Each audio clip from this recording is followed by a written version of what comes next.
It's all to play for still. I think so. Do you want to bet against us?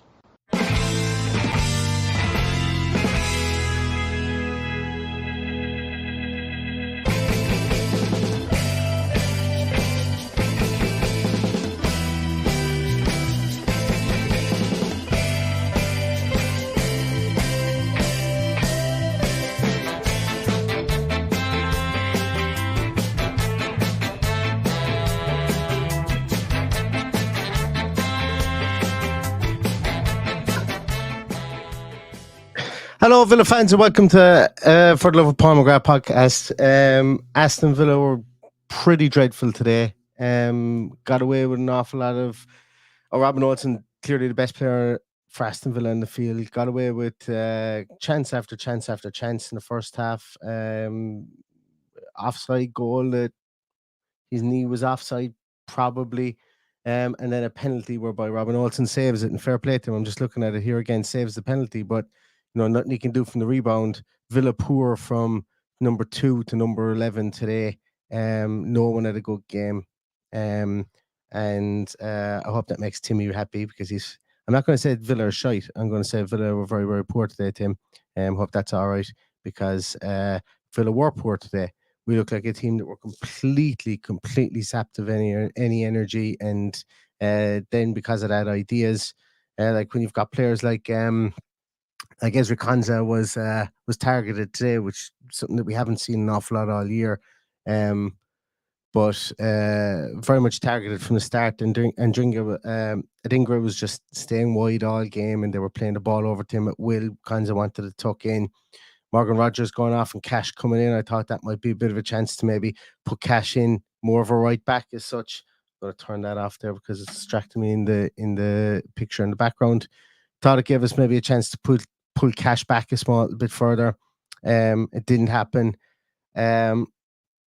Concerns today over Diego Carlos' awareness of runs through. Even though he wasn't on the field against Olympiacos, I'm worried about the defense from that point of view, because it happened against Olympiacos too. But Carlos comes in today and exactly the same thing happens. John McGinn probably trying to do too much with the ball in the middle of midfield. Douglas Luiz in and out of the game. When he was on the ball, he was very good, but very static in midfield. And the reason I'm saying all this is because that was just there was no energy in that game whatsoever. Outside of maybe the first 10 minutes, I think Villa were very much on the back foot, trying their best to curtail Brighton and maybe live off scraps. And it didn't happen. We very nearly made it to the end with a 0-0, and Brighton get their penalty. Look, makes contact with somebody in the box. The referee gives it. People will say the VAR was soft on it, but when the referee gives it, VAR aren't going to overturn it if they can see any bit of contact whatsoever. So that's just the world of football we live in at the moment, and it ain't going to change, specifically this side of the year. But yeah, that's a concerning one for Villa there today. There was no spark there whatsoever, none. A lot of times in the first half, actually, I was looking at it. I was kind of, when Brighton pressed us high, we look comfortable enough. I think throughout we look comfortable when Brighton pressed us high. Brighton looked way more comfortable when they caught us on the counter attack, because we were taking our time to try and work the ball forward or even into midfield. And then when it broke down, which we did do at times, now we didn't make any chances out of it, but when it broke down, they were able to break at pace, and we just had nothing in the tank to get back. And specifically, I suppose the likes of Douglas Luiz, Konsa, all those guys, the midfield was overrun with 1-2 passes today as well. Yeah, not a good day by the seaside anywhere for Villa today, in a day whereby I said beforehand that when Villa have been asked to meet the mark, under Unai Emery, they have in one way or another. Today they didn't, and they didn't look like they could at times, if that makes sense. And it didn't look like they physically had it in them to do it. But look, that's probably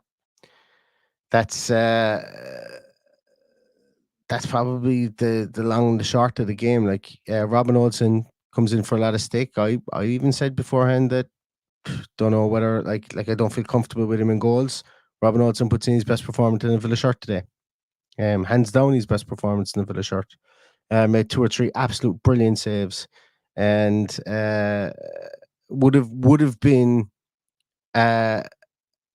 like if Villa get a point from that, and they obviously haven't.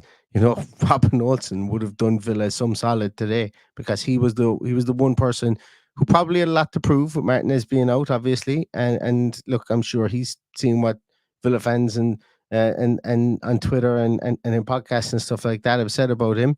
And he went out there and he rubbed their noses in it today with a brilliant performance. But from 2 to 11 on the field afterwards, there was ponderousness there. There was we almost slowed it down too much, and I can understand why, but it didn't work in our favor, and then we were caught in the counter attack umpteen times. And Drinker would just had to stay wide all the time. And then the second half, then when he was on the left hand side, he just stayed higher. He stayed a bit higher than the second half as well, which really kind of curtailed us and meant that we couldn't get anything going. And we didn't get anything going. Sky Sports showed an awful lot of graphics. They showed one graphic a couple of times. They kept on checking in on Ollie Watkins' touch map. We just couldn't get him the ball. I said again that Ollie Watkins likes playing against a back three. We couldn't get him the ball. We certainly couldn't get a straight ball to his feet at all, specifically in the first half. And when that's what I was going to say actually a moment ago when I talked about Brighton pressing us high.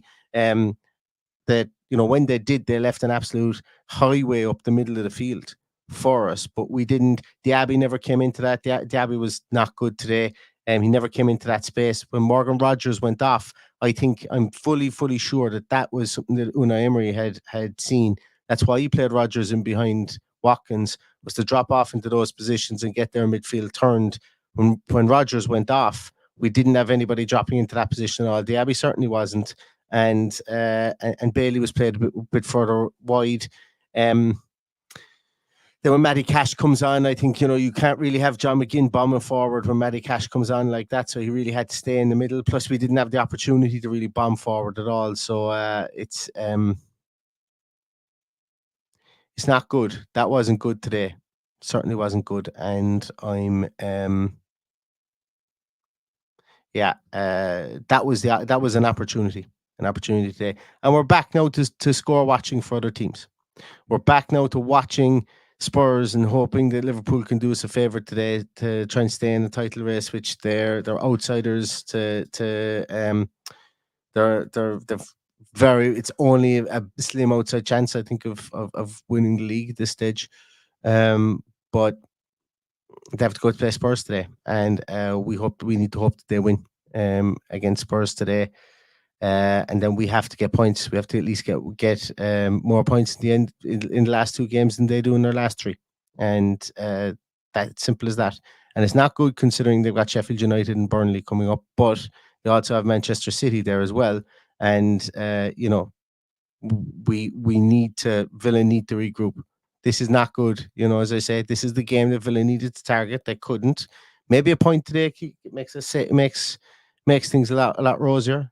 Probably a point today, probably in like on the balance of probability when you look at it, maybe gives us 4th place, but it certainly wasn't to be. It nearly was, and we wouldn't have deserved it, but it wasn't, and we have to lick our wounds. Absolutely have to lick our wounds, and genuinely, when you look at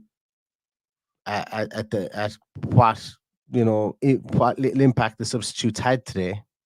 Probably Alex Moreno was probably the only one that had some input or impact, and that was just because he was able to progress the ball forward.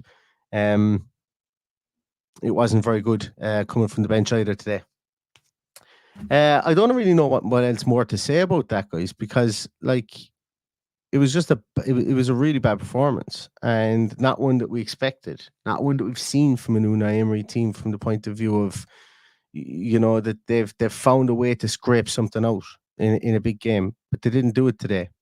That's why I'm kind of stuck for words with regards to this. I'm stuck for words to the point of view that all you can really say was that was as flat as a pancake today, and it's not the time of the year that you want. It's certainly not it's the game of the season so far that you didn't want a flat performance and to come away with a 1-0 loss from.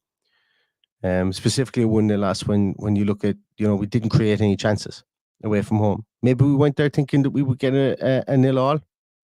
Maybe that's the case. I don't know. But it was pretty much our first 11 out there today. And it's and the person that we had questions over on goals ended up being our man of the match. So a lot to ponder on this one. Definitely an awful lot to ponder over the coming days with regards to this. Like you have, and one thing I will say, and far be it, if anyone wants to say this is making excuses or whatever, I don't even know how you could put two and two together with regards to that one. But football isn't linear. And what I mean by that, football isn't linear. Like results come out of everywhere. And that the reason I'm saying this is because it could go for us or it could go against us in the coming weeks. But when I say football isn't linear, like that's the second game Brighton have won in the last 10. So I'm always loath to say, oh, Villa mightn't win another point between now and the end of the season. But Brighton fans would probably have said, we're not going to win another point between now and the end of the season. We don't look like winning. They lost 6 in the bounce. So what I'm trying to say here is that like results just come out of anywhere. And unfortunately, we've had one come out of nowhere today from a Brighton point of view. Brighton fans expecting Villa to come there, put a game up against them. They didn't. They put a game up against us after not really doing much, not even scoring a goal in the whole month of April from a Brighton player. So football isn't linear. Football doesn't work exactly as is planned.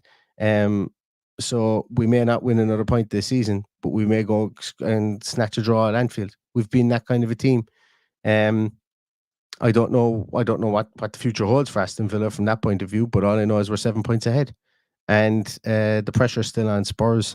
And I think I'll feel an awful lot better about what our top 4 chances are if Spurs lose today. But there still is work to be done in the league, and ideally you didn't want that case when you have a big game on Thursday coming up. So lots and lots and lots of decisions to be made in around Bodymore over the next few days. The squad is thin. The squad is thin at the moment. It'd be nice to see Yuri Tielemans come back. It'd be nice for Nicola Zaniolo to come back. It'd be nice if Morgan Rogers' injury wasn't as bad as it wasn't that bad to keep him up for a couple of weeks. It'd be just nice if we had bodies to be able to roll in and roll out. But we won't know that until the middle of the week, and we won't know whether they will be rested or tested for Thursday. And after you go to Athens on Thursday, you've Liverpool the weekend, so it's not going to get any easier. Anyway, we could be lamenting, or we could be keening over the loss today. I don't really have much more to say. It's difficult to do these when you've only got one person on. I think talking for 13 and a half minutes has been pretty decent, to be honest with you, non-stop on this without having somebody else to co-host here to bounce things off. I'm going to leave you guys to it. Hopefully your Sunday gets a small bit better, and we will talk to you. Actually, I'm going to probably be on the Claret and Blue, I think, with Dan. So maybe when he throws more questions at me, I'll have more answers for him. But when you're trying to answer the questions that I pose myself, it's very difficult. So I'm going to leave you guys to it. Enjoy the rest of your Sunday. Stay safe, stay healthy, and as always, up the Villa.